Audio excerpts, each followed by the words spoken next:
Hello, this is Olympia and welcome to another video, and I'm just going to be training Henrietta, and I'm aware probably you don't know who that is.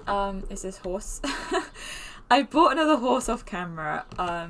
This horse was for doing some work experience and I completed it. So I got myself a little horse because also they were on sale, and so it would be cheaper to get a 79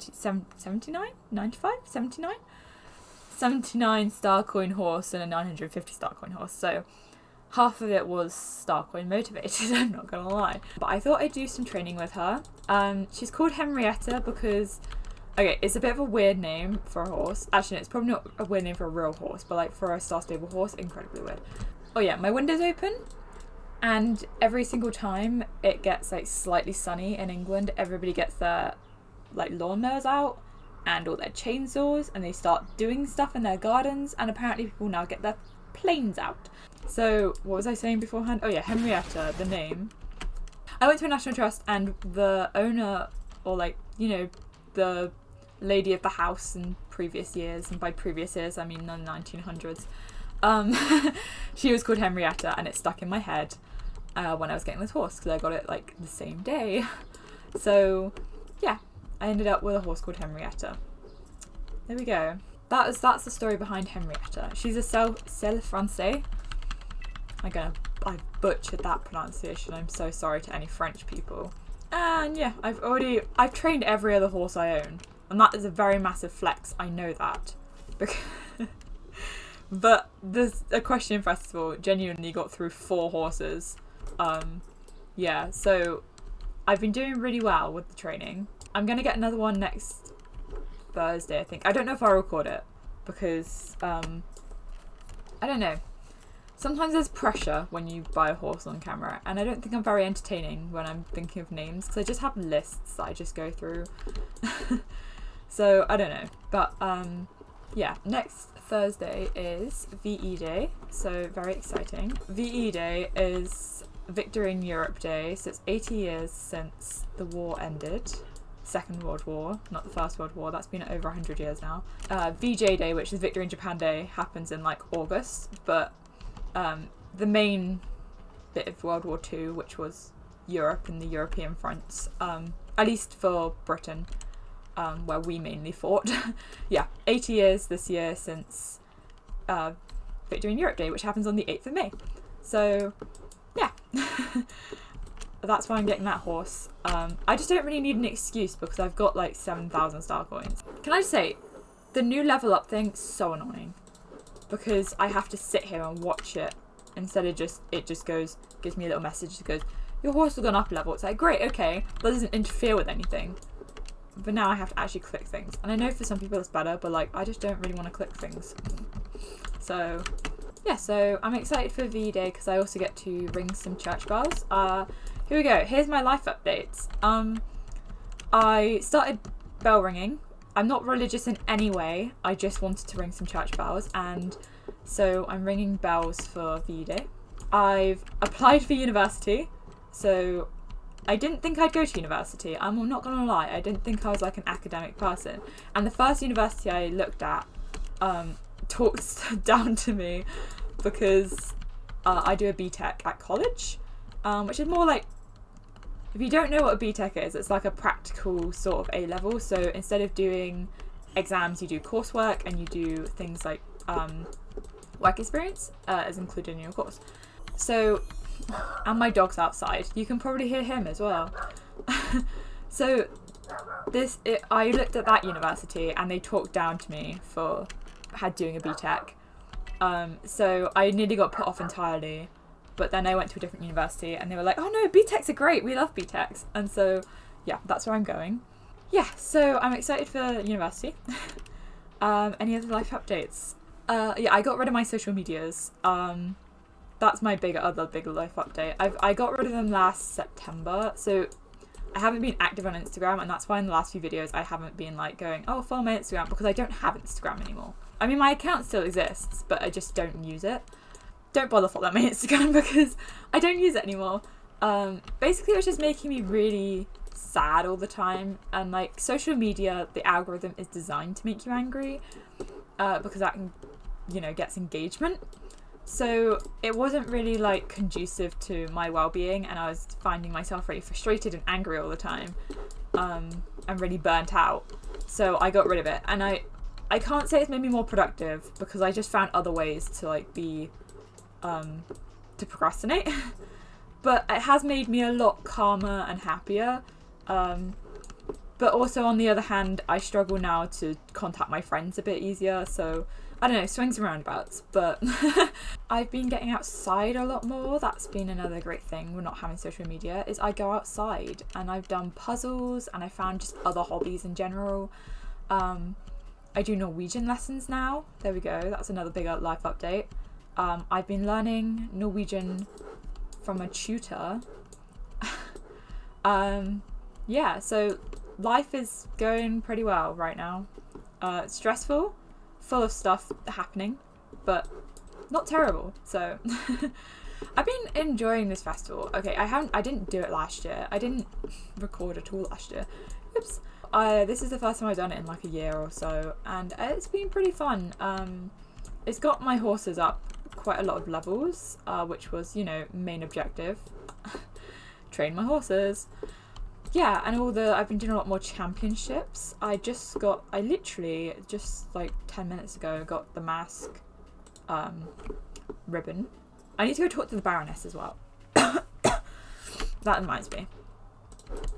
I didn't bring a drink with me, so my voice is going to get hoarser and hoarser through this video, and I'm so sorry. A ribbon to remember is I have an important announcement. As long as you give me this cute thing, I'm honestly fine. I think it's a cat. This is interesting. Olympia, please accept the Silverglade Legacy Ribbon. I have only awarded this ribbon to very few riders in my lifetime, and now it is time for it to be awarded to you. I hope you take the time to congratulate yourself and Henrietta. Today, we celebrate you. Oh, hello, there's loads of people here. I feel like she's lying about having, you know, not given it to a load of people, because I'm pretty sure everybody at the festival who's been on every day and doing all this stuff, they've probably got it all. Yeah, please tell me I have a cat. Oh, it's so cute. He's so cute. I'm not doing the pony champ, mainly because I have to go switch my horse over, and I don't really want to have to do that. I've got so many tokens. Also, yeah, I have a pony that just constantly has this tack on, and so I forgot I tacked up that whole horse with this tack, and I was really frustrated and thought I'd lost it, so I went and got it again because it's just tokens, and then remembered that I'd put it on this other horse, so I now have 2 sets of this yellow, which I'm not mad about, but it was kind of a big point where I was like, I need to take a break. Because it's not because it's V-Day actually, this is because I have a special interest in something that was set during the war, that I then became really interested in the war. And then when I was in primary school, it was the centennial of the start of World War One. So we learnt a lot of like what war songs, like it's Pack Up Your Troubles and It's a Long Way to Tipperary. That is the same. No, it's not. It's a Long Way to Tipperary. Pack Up Your Troubles, Keep the Home Fires Burning. We learnt all those songs and we sung them as like I don't really know. We just did. We sang them in like assemblies and stuff. So when I got really back into like my war history, that's a weird thing to be back into, I know, but I've always kind of been interested in it. It's a very interesting topic for me. But yeah, because it's one of my special interests is to do with it, I got really back into it. So I started listening to those songs again, and it led me down a rabbit hole. So I've been listening to so many 1940s songs recently, and I think my neighbours must think I'm crazy because I have an eclectic music taste anyway. I listen to a 1940s war song right next to some like 1980s Frank Sinatra, or whatever, 1960s I think he actually was, 1960s Frank Sinatra right next to 2013 One Direction. I don't really care. Right. The best way I can describe my music taste is I don't care about bands or artists, I care about songs. So I can listen to one song of an artist and really love it and absolutely hate the rest of their discography.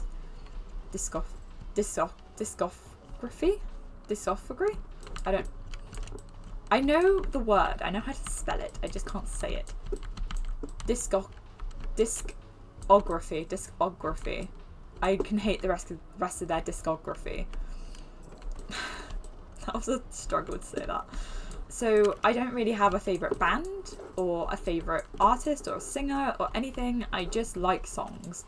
So I can like really random songs from random artists that don't really sound like I would like them, but it's just because I like the song and not because I like the artist. And yeah, and that works for me. So I've been listening to a lot of 1940s songs right next to all these other really random collection of like musical songs and songs from my childhood and songs from my parents' childhood and songs from my grandparents' childhood. Yeah. So because I've been listening to a lot of war songs, I then got really into this like band, like, I don't want to say a cover band because that's the wrong way of putting it, because that makes it sound like they play instruments, but it's more like a choir. But they kind of cover all the war songs, and I went to see one of their shows on my own, completely on my own. I had to drive in a car that doesn't have AC. Okay, my car doesn't do cold air or warm air actually. It only does cold air if it's -degrees outside, because what it does is it sucks up the air from outside and puts it back in your face, which is great if it's cold outside and you want to be freezing, but not so great if it's warm outside and you want to be colder. And I don't like the windows open because of the noise. And I went to the show and I was like, no one getting close to me because I'm pretty sure I stink before I even get there because I've been sweating in my car the entire way. It was the most stressful journey I've ever done because my sat-nav decided that it was going to have a head fit.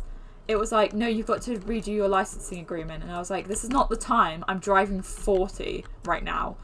And it kept falling off my dashboard because the heat wasn't making the thing, was it suction thing that holds it where it should be? It kept falling off because of the heat.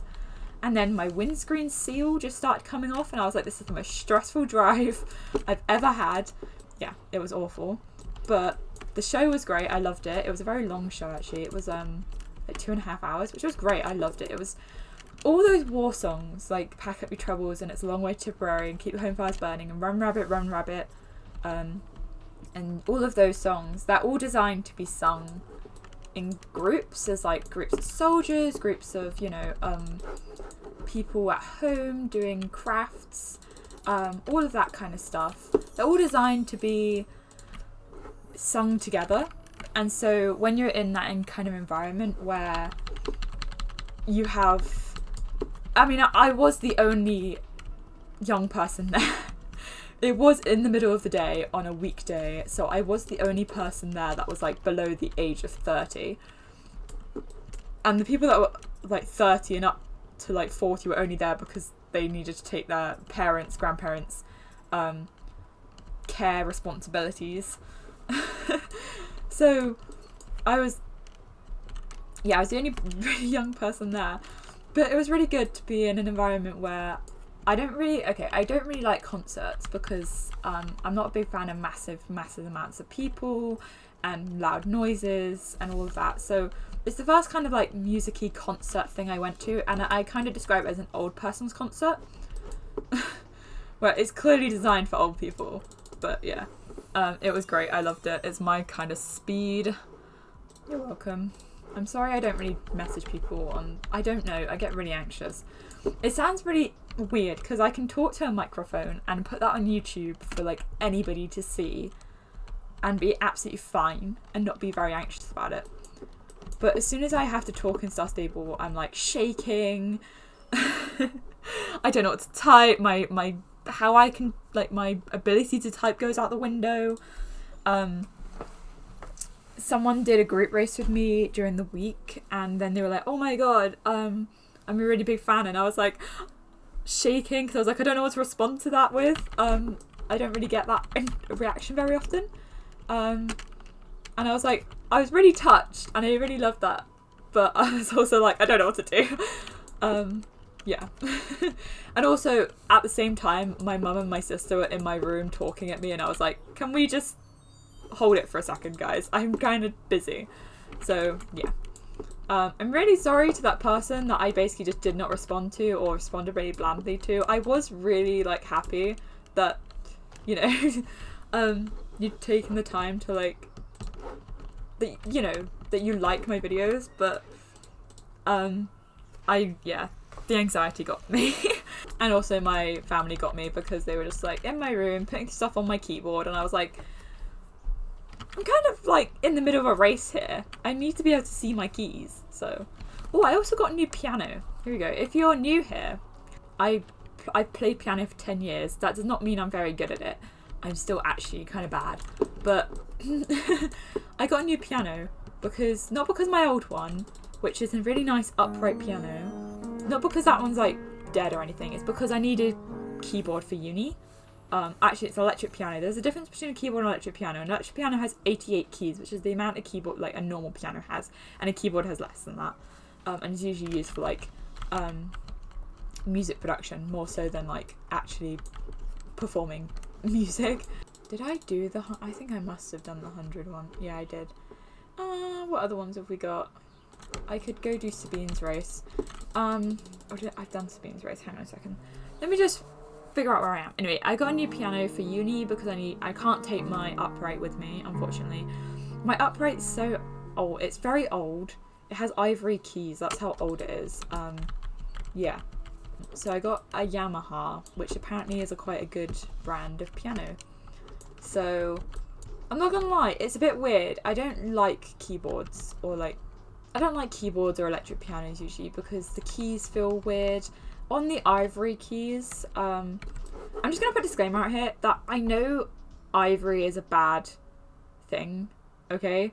I know that we're not killing elephants to get ivory, and I know that, but my piano is 100 years old. When it was made, they did that, and I'm not going to replace the functional ivory keys with plastic keys because that would be a waste of ivory, A, and B, it's kind of disrespectful to the elephant that they killed for this, that I just take it off and replace the ivory with plastic because the ivory's lasted this long, okay? If they break, I'm not going to go get more ivory keys. I'm just going to replace it with a plastic cover. But until that happens, there's no point in replacing them, okay? I know the ivory trade is bad, and it is bad, and I'm not trying to say in any way that I agree with it in any sort of way, but yeah, my ivory keys just feel better than my plastic ones because I'm more used to them. Yeah, the plastic keys of my keyboard just takes some getting used to because my ivory keys, my fingers can just like nicely slip over them and they can move very easily, whereas the plastic ones, they kind of are a bit more like, I don't know, the slippery. The keys are simultaneously more slippery and also less slippery. If you're not a pianist, you probably don't have a clue what I'm talking about. Yeah, I've just yapped about my piano for like, I don't know, 10 minutes. Yeah, what else have I been doing? Writing a lot. I've done a lot of writing. I've been determined to get through this long story. I've been trying. I've written a lot of like one-shots or small stories where it's like only about 1,000 to 9,000 words long, which is quite short for me. I write such long stories. Once I start, I just can't stop. Yeah, so I've written a few short stories, but I'm trying to get myself through a long story. And I've just trying to challenge myself, like a few words each day, and then I'll get through it eventually. Yeah, so because one of my special interests is set during the war, I was like, it would be really interesting to set this one during the war. Also, then I don't have to deal with phones, because I'm not gonna lie, mobile phones is one of the most annoying things to have to write into fiction, because misunderstanding tropes are just solved if you just text someone, or social media becomes an issue, all of that stuff. So yeah, so much easier in a time before phones to write stuff. So now I know some really random facts about World War II and just the war in general and the 1940s. Like, do you know how long a newspaper was in the US in 1945? Because I do, and it's between 16 to 20 pages because of paper rationing. And in England, because we had way stricter rationing, it was 4 to 6 before it was 15 to 20. So, and also, you know how newspapers are really big? That's because in the 1700s, they used to get taxed on the amount of pages they had, so they just made newspapers ridiculously big to fit more stuff on it and use less pages and get less taxed. So I know some really random facts, but that's my kind of thing, is I just know really random facts. Like the longest spacewalk, if you want to do a spacewalk, the longest one is in Sweden. It goes up the entirety of its country. My head is full of useless stuff until it becomes useful, and that's the thing, is this is why I do a lot of pub quizzes. I think that's where I'm going to leave this video. I think I've yapped enough. I don't know how long this video is going to be, but I'm hoping I can cut it down to like 10 minutes. Anyway, thank you very much for watching this video. If you enjoyed, please leave a like and subscribe. I have a feeling I might be back a little bit more often. I can't promise very often. I can't promise every week. I literally skipped last week. That should be indication that this is not going to be a weekly thing. But I don't know. I want to try and get back into it a little bit. So thank you very much for watching. If you enjoyed, please leave a like and subscribe to my channel. You can follow my Instagram, Olympia.Peacechild, but I'm not going to be posting there, so pretty worthless. And I shall see you whenever I next upload. Bye!